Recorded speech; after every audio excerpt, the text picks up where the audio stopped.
We hear a lot these days about men and the misuse of power they've been given. From their treatment of women, the unethical actions of politicians and business leaders, we are barraged by these negative messages, which some have labeled as toxic masculinity. Listen in with us today for part 2 in Scott's series, Manhood, a Stewardship of Power. In part 2, Scott looks at surrender as a precondition for using power for the world's good.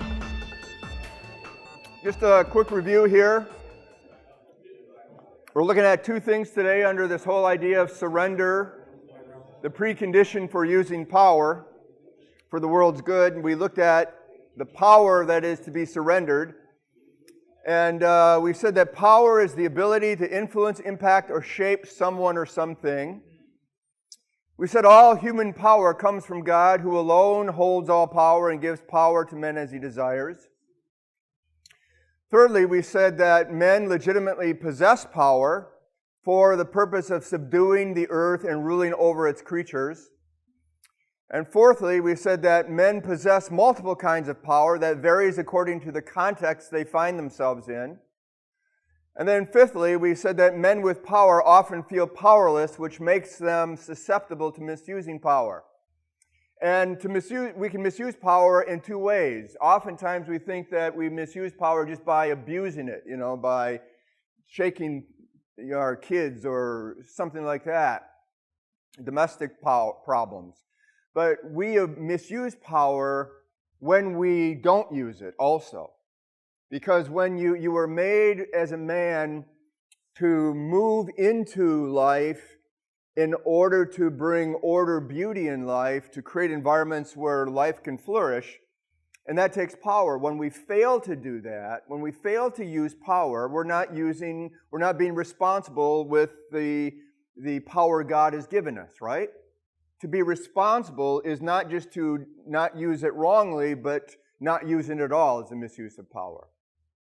So when we're talking about the misuse of power, what we need to be asking ourselves is, I may not be hitting somebody, but am I just avoiding things rather than engaging people with that power that God has given me on His behalf, for His purposes, and in His way? Okay? So, what we want to do now is talk about the surrendering of power. What are we talking about here? If power is a man's legitimate possession given by God, then why does power have to be surrendered? Okay? God gives it to you. Why do you got to give it away now? Surrender it. Second, what does it mean to surrender power? If I got to surrender it, what does that mean? And thirdly, to whom do I surrender my power? Those are the three questions we want to ask, and what we want to do is we want to ask them in reverse order. So first of all, to whom is power surrendered? Any ideas? Well, because all power belongs to God, let's just think this through, and because any power we possess comes from God, then it would kind of make sense that if we're going to surrender power, that power would be surrendered to who? To God Himself. Which means then, it's not to be surrendered to a person out of loyalty. Okay? It's not to be surrendered to a culture out of pressure. And nor is it to be surrendered to a government out of fear. You say, well, what about Romans 13:1, which says what? Submit to the government. What about that? Well, in Romans 13, what Paul in essence is saying is this. The God who holds all power gives power to men. And government is given by God, and therefore it receives its power from God for a purpose. Paul says it's for creating order and peace, an environment where what? Life can flourish. That's the purpose of government. And for that reason, Paul says, people are to submit to the government. They're to, in essence, to surrender their power. Now, which means then, when I drive home, if I got a car, it can go 150 miles an hour, and the government says in order to create an environment where life can flourish, you can only drive 70, well then if I obey the government, if I surrender my power to the government, I'm surrendering the power of my car to the government, right? But Paul says in doing that, remember one thing. You are surrendering, or you're submitting yourself to God, who gives the government that power. Okay? So to surrender to the government, who God has received their power from God, Paul says, in essence, is surrendering to God. And in case you want an Old Testament example, David to Saul. Remember, Saul was trying to kill David, and David had opportunities to do that, and he never did. And why did he never do that? Because who am I to do what? To kill God's anointed. God put Saul in charge, and even Saul was misusing his power and trying to kill David. David still knew that he was to surrender. In honoring Saul, he was honoring God, who gave Saul that power. Also, in the New Testament, Jesus to Rome. Rome wasn't a good place. It wasn't a good government. They were abusive. And yet, Jesus tells us to do what? Pay our taxes. Render to Caesar the things that are Caesar's and to God the things that are God's. And Jesus paid taxes to the government. We know that because remember what he told Peter? Go catch a fish, and in that fish's mouth you'll find some money, and go pay our taxes for you and me, Peter. So Jesus submitted to the government. David surrendered to it. But there's one exception. When Acts 5:29, Peter says to the Sanhedrin, he says, shall we obey God rather than man? Because the government was asking them to do, Peter and, who was it, James or John? One of those two. To not preach the message anymore on pain of death. And Peter says, well, you know what? We will obey God rather than man because what you're asking us to do is going against God, and we will gladly receive the consequences. So we are to submit ourselves to God and to no one else. Surrender ourselves. Now, second question. If we're to surrender our power to God, you're to surrender your power, all the different kinds that you have, and I'm to surrender my power, all the different kinds that I have. What does that mean exactly? Any thoughts?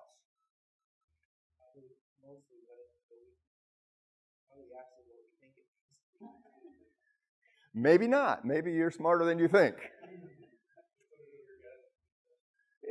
Yeah. First of all, what I want you to see is what it doesn't mean. It doesn't mean that you give up power. Okay? Or it doesn't mean that you give up power. As a man, you were designed to reflect power, right? Also, as a man, your task in this world requires power. So you were designed to reflect power, and what you do in this world, rule and subdue it, requires power. So the question is, could you be a man if you give up power? No. If you give up power, you would be submasculine. Why? Because to be a man in this world as created and designed by God requires power. So when we're talking about surrendering power, it doesn't mean that you become passive. It doesn't mean that you give up your power. You still hold your power and you still use power. Well, what does it mean then?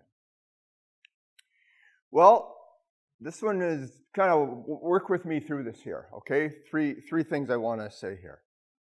First of all, what is surrendering power? Surrendering power is the loving submission of your heart to the sphere of God's kingdom rule, okay?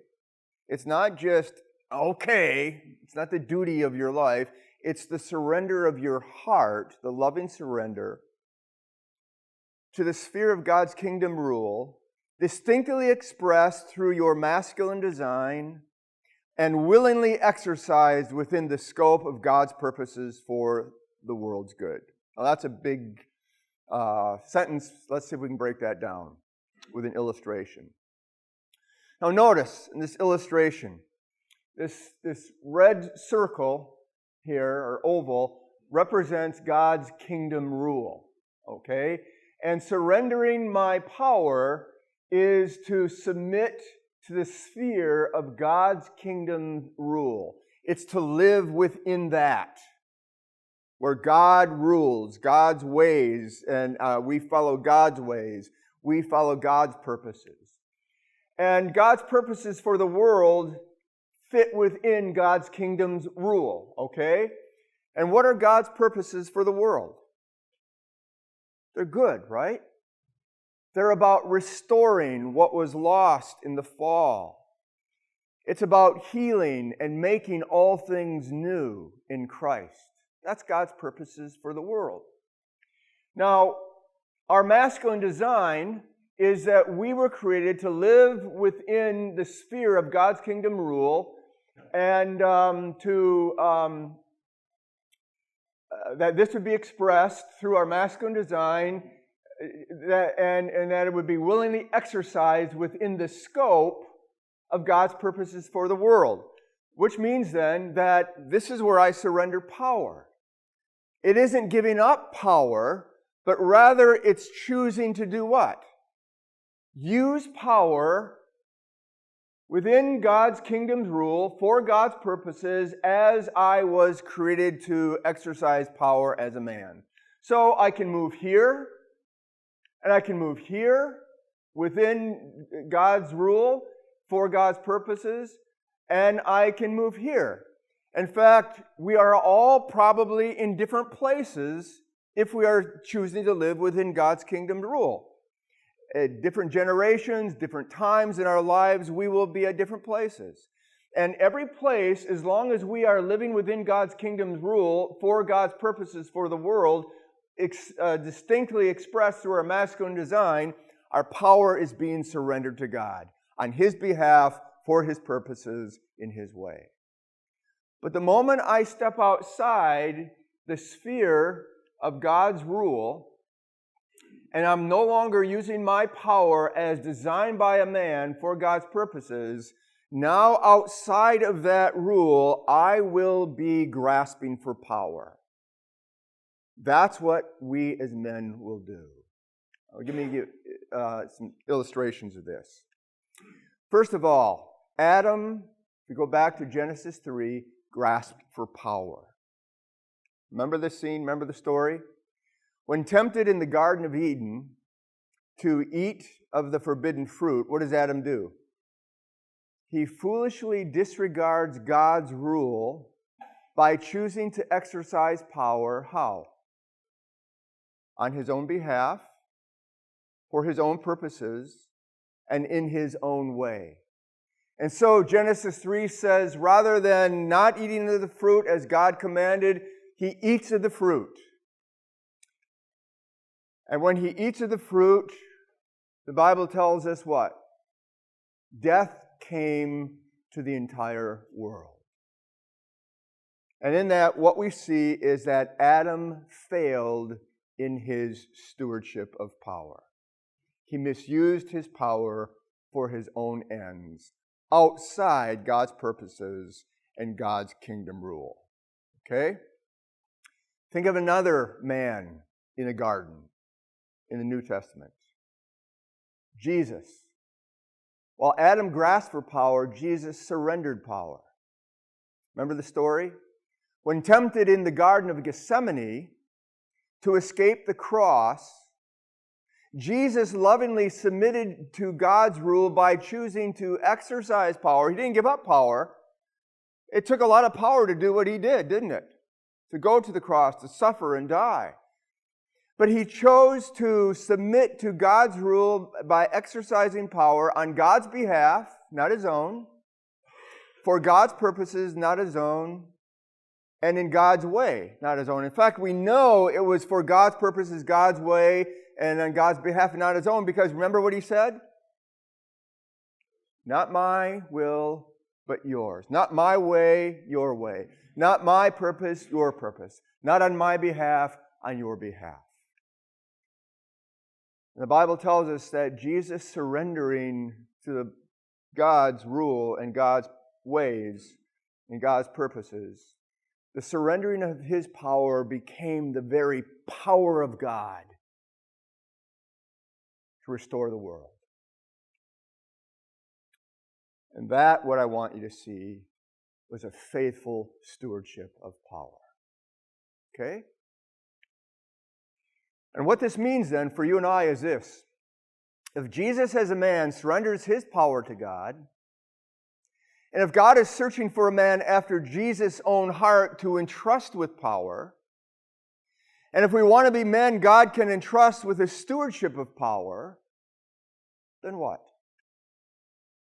Then like Jesus, any power we have or we possess that we've received from God must be surrendered to God's rule and God's purposes. Okay? And when we don't, we will be grasping for power. Dallas Willard says, I am living for one thing and one thing only, to be like Christ, to do His work, to live among people in a way that serves and blesses them in the name of God. You know what he's talking about? Surrendering of power.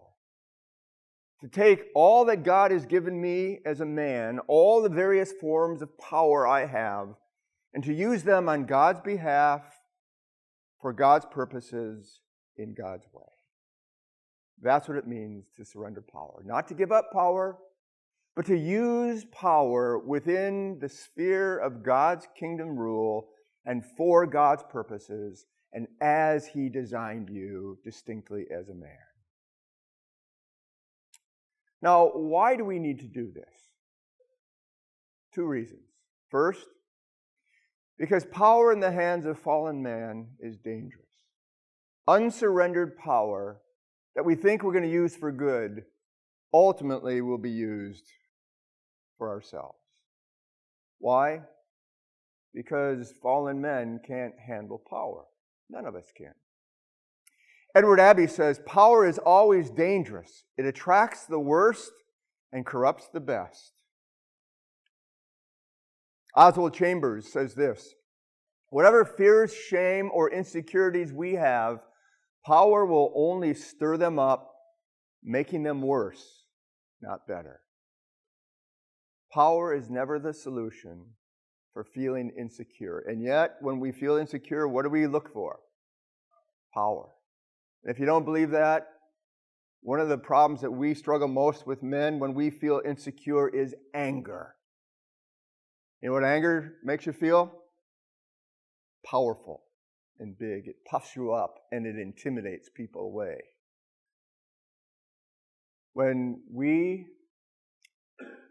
feel insecure or shame or afraid, power is never the solution.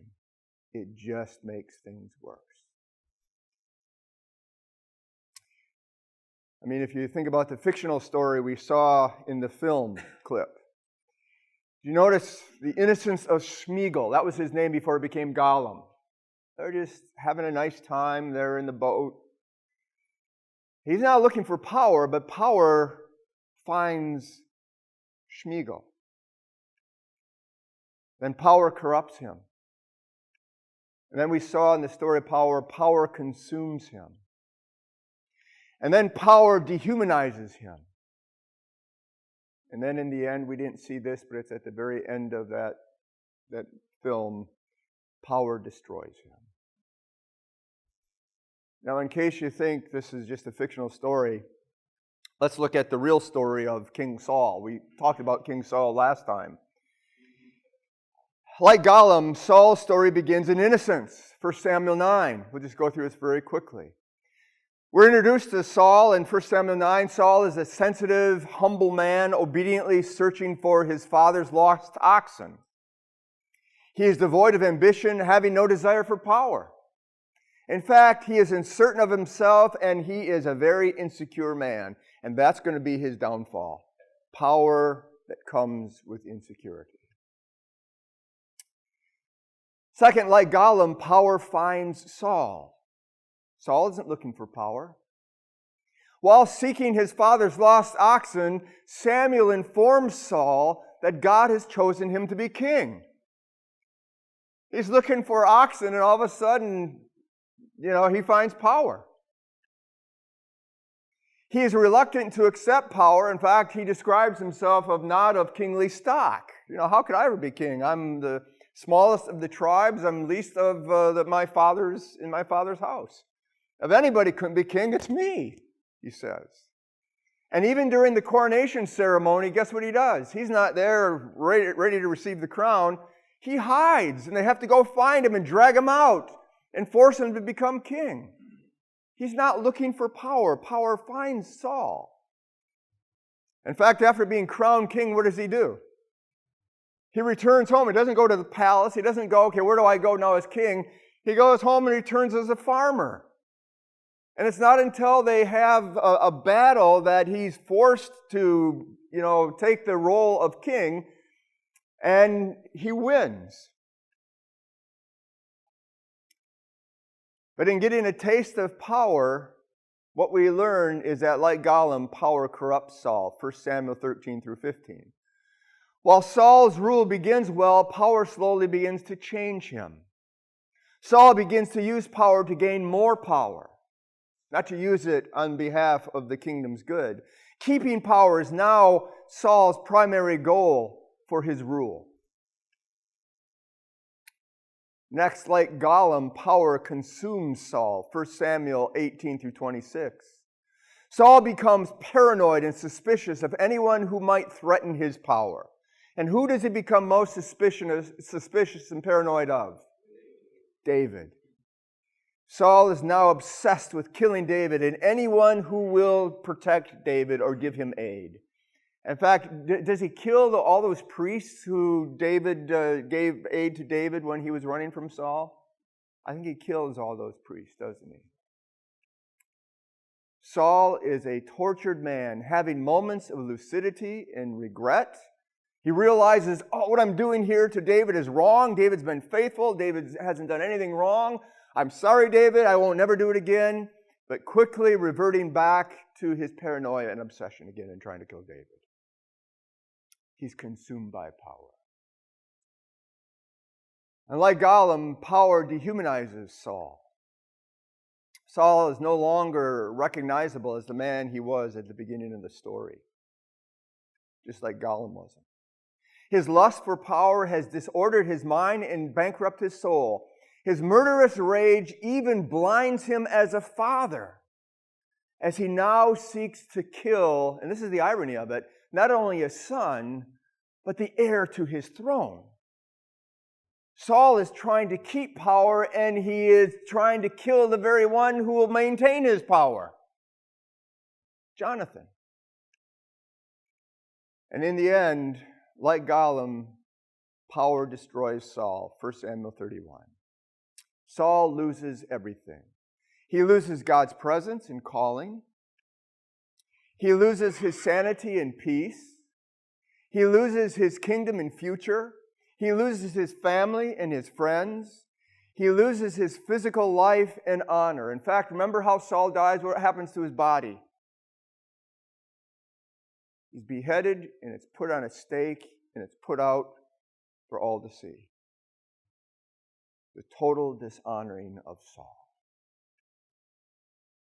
Diane Langberg says this: the more power you acquire, the more that will be expected of you. True? True. The more that's expected of you, the more anxious you become. And the more anxious you become, the greater your tendency to cope by abusing power. Why do we need to submit to power? Why do we need to submit our power to God? Because power in the hands of fallen men is dangerous. We can't handle power on our own. There's a second reason we need to submit our power to God, and that is this. As a man, Jesus always exercised power in the context of surrender to God. In John 5:30, he says, I do nothing of my own initiative. What I hear, I do. And what I do is right. Why? Because I do not seek my own will, but the will of the one who sent me. Notice, his heart is submitted to God's kingdom rule. I'm going to do what is ever right before God. Why? Because I love God, my Father. And his power, therefore, is used for God's new creation purposes, for the restoration of the world. Philippians 2:6-8 is probably the most, the greatest verse that talks about Jesus' surrender.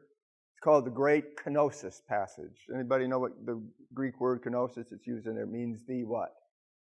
The emptying, kenosis means. Let me read it to you real quick. Notice this first verse. Philippians 2:6-8. You should have the same attitude that Christ Jesus had. In other words, Jesus had a certain attitude.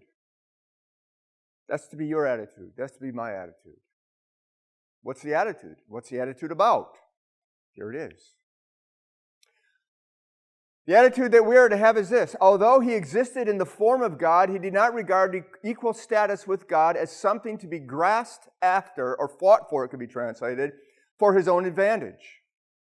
Rather, instead, he divested himself of that advantage by taking the form of a creature, by looking like other men, and by sharing in human nature.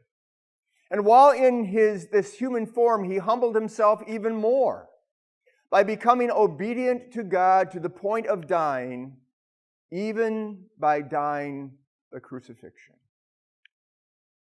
Now, what's Paul saying here? Our attitude towards power is to be the same attitude that Jesus had towards power. What was Jesus' attitude? Well, let's go back and look at that verse. There are three words, kind of rotating words, key words, that I want you to see. Although, not, but. Verse 6, although. Verse 6, not. Verse 7, but. Although what? Although he possessed equality with God, not. He did not grasp after or fight for his power. But he divested himself of his rights and his advantages. Notice, although he possessed equality with God, is talking about status. What was his status? He holds the same power and glory as God himself. All power belongs to Jesus. He gives power to men and he takes power from them. Why? Because he is on equal par with God the Father. Yet, even though he possessed equal status with God, he didn't grasp after or fight for power. This is telling us something about Jesus' heart. What was Jesus' heart? Well, Jesus' heart is one that he loved God, which motivated surrender to God. Jesus came to earth not because he got the short straw of the deal. Jesus came to earth out of love for the Father. And he, out of that love in his heart, he surrendered his power to God for God's purposes and God's ways and God's behalf. But he divested himself of rights and of advantages. This is speaking of action. What was his action? His action was he used power for God's purposes and not his own purposes. Now, with that in mind, let me just paraphrase this. Philippians 2:6-8, in essence, says this. Because of his heart's loving submission to God and his rule, remember the illustration back, oval? It's the same thing here. Remember, or because of Jesus' heart's loving submission to God and His rule, Jesus willingly surrendered His power to God. How? By choosing to use it for God's purposes and not His own, for doing God's will above His own, even to the point of crucifixion on a cross. That's Jesus' attitude towards power. Now, what was the first verse when we started? Verse 5. What did it say? What did it say? Have the same attitude in you that was in Jesus. What's he saying? Jesus' attitude towards power is to be our attitude towards power. And when we have the same attitude towards power that Jesus has, we will be faithful in living out our stewardship of power as a man. As we bring our time this morning to a close, let me just kind of sum up some of these things. So far, what we've seen last week and today is that God created men in His image. We are male image bearers. And to be a male image bearer means that we were given power, we were given authority, and we are to use that power and authority in humility, under God, for God, on behalf of God. This is the essence of manhood. Now, God calls men to rule over creation on His behalf, for His purposes, in His ways. This is the stewardship of manhood, the stewardship of power, what it means to be a man. When men fulfill their stewardship, we will experience order and beauty and life in the world. And we will, in experiencing order, beauty, and life, there will be shalom. In fact, God created shalom, and it was our job as image bearers, male image bearers, to maintain that shalom.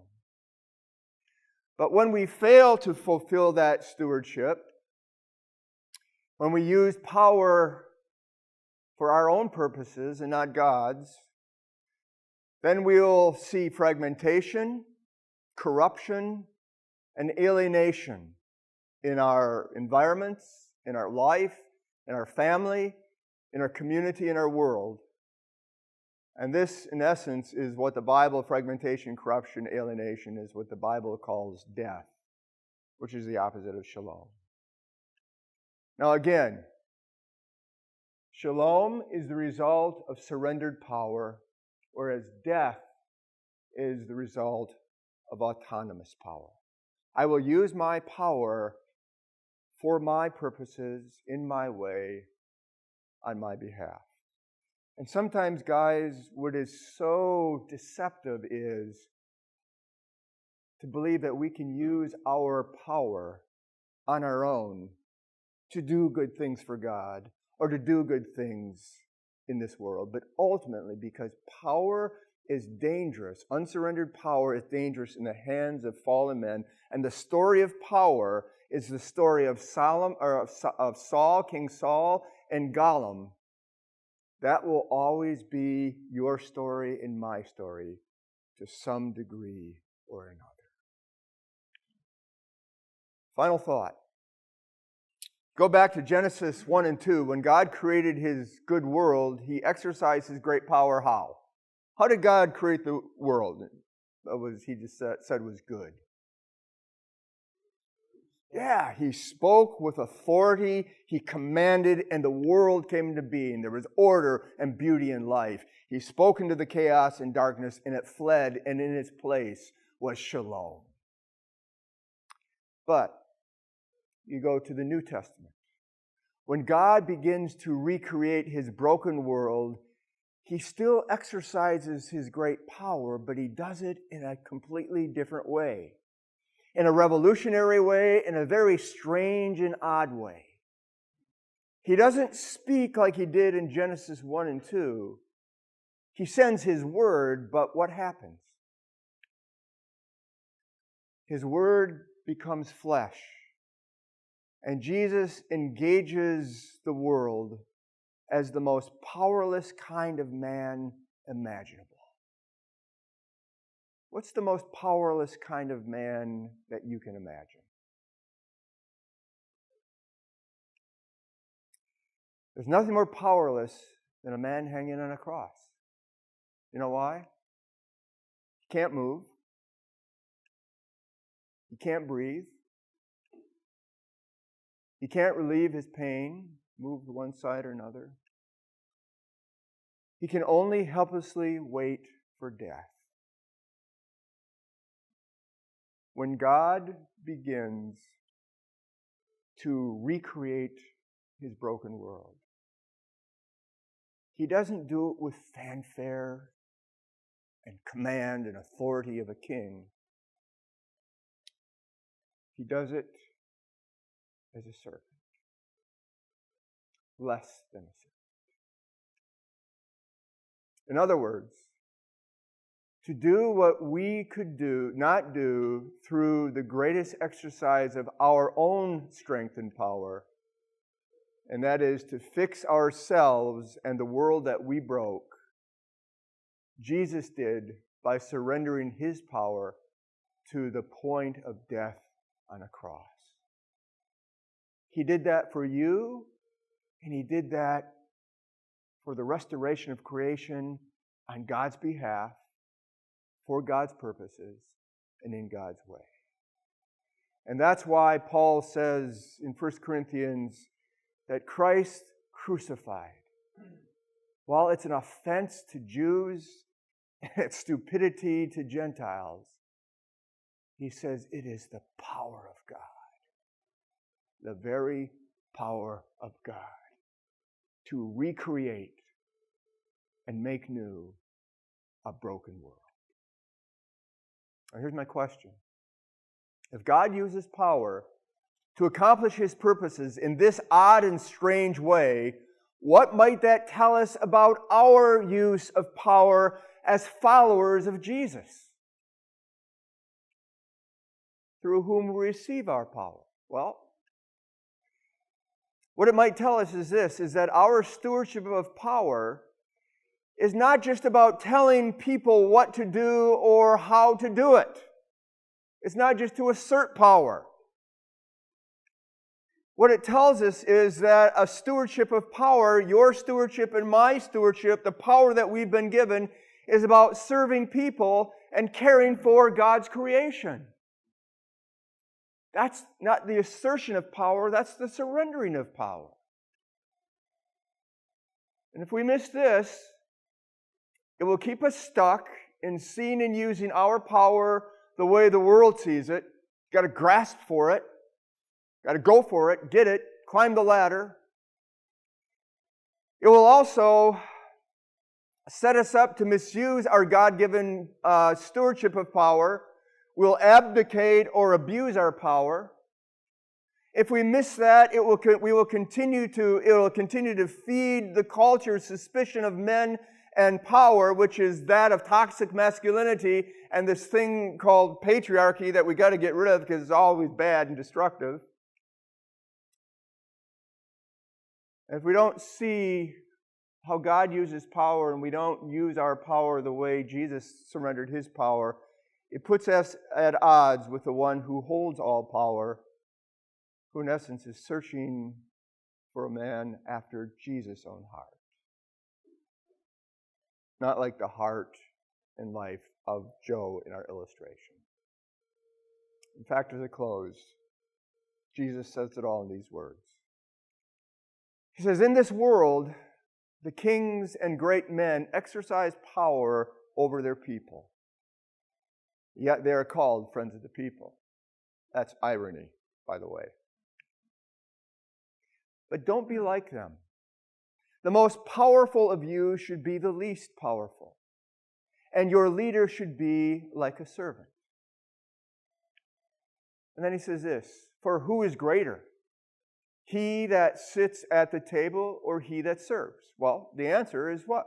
He that sits at the table, according to our world. the servant is less than the person sitting at the table? Is it not he that sits at the table? Yet Jesus says, but I am among you as one that serves. He says, don't be like them who exercise power over people for their own ends and their own good, but rather be like me. What is Jesus like? I use my power, surrender to God for the good of others, to fulfill God's purposes. And so we see that surrendering of power is the precondition for using power as demonstrated by Jesus in his own stewardship of power. Guys, you're a man. And because you're a man, you have a stewardship of power. God has given you power, and it is legitimate. The power you hold is legitimate. It's not a bad thing, but it is to be used responsibly. And you can only begin to use your power responsibly when you first surrender your power to God. To always and only use your power within the sphere of God's kingdom's rule for His purposes in recreating and making all things good and new, creating environments where life can flourish because there's order, beauty in life. And you're doing that as you live out as a man who is made to reflect the power of God and made to represent God by using that power for the world's good and God's glory. That is your stewardship. And when you are committed to using that power like that, you are after Jesus' own heart. And never forget, God is searching for men, but not just any kind of man. He's searching for men, you and me, after Jesus' own heart. Are you that man? And will I be that man? That's our choice. We hope that Scott's message today has encouraged you and helped you to better understand how God intended the power He gave us to be used. Please visit our website, ahm4.life, and click on the Resources tab. There you will see the Man to Man podcast and other resources we have available. At AHM, our mission is to provide hope and direction to men in a confusing world through Jesus Christ. Please continue to keep our ministry in your prayers, and if you'd like to donate to our efforts, visit our website and click on the Giving tab. Man to Man podcasts are provided by Awaken Heart Ministries, located in Troy, Michigan.